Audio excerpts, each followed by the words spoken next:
La justice s'invite dans ce journal. Un député provincial et 11 autres personnes ont été condamnées par la cour militaire de l'ex-province orientale siégeant en audience foraine à Bunia dans la province de l'Ituri à une peine allant de 3 à 20 ans de servitude pénale dans l'affaire d'assassinat d'un Chinois et d'un élément de FARDC. Ces personnes ont été poursuivies pour plusieurs faits dans l'association de malfaiteurs. Marcus Jean-Loïc nous explique.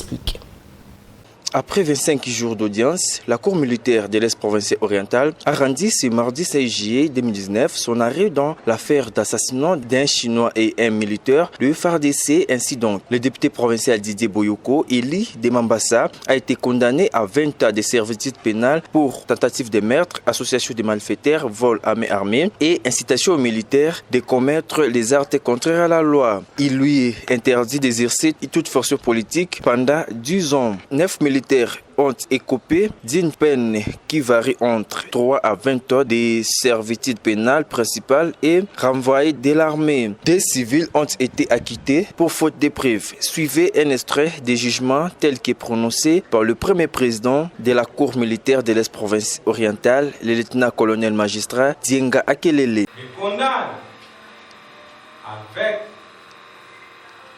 circonstances atténuantes ainsi évoquées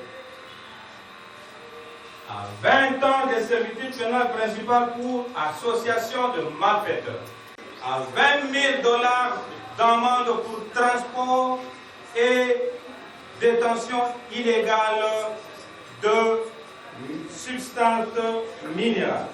La population locale présente lors de l'audience a salué le travail abattu par la Cour militaire de l'ex-province orientale pour mettre fin à l'impunité dans certaines régions où l'armée traque le malfaiteur afin de restaurer la paix. Nous félicitons la Cour d'avoir rendu le droit, mais aussi c'est un message fort à tous les autres politiciens, y compris des députés, qui sont impliqués dans des actes criminels. Il faut dire que ces terroristes avaient tendu une embuscade à un véhicule d'une compagnie chinoise au pont au Roi sur la route nationale 27 le 17 juin 2019, dont un sujet chinois et un militaire FARDC ont été tués.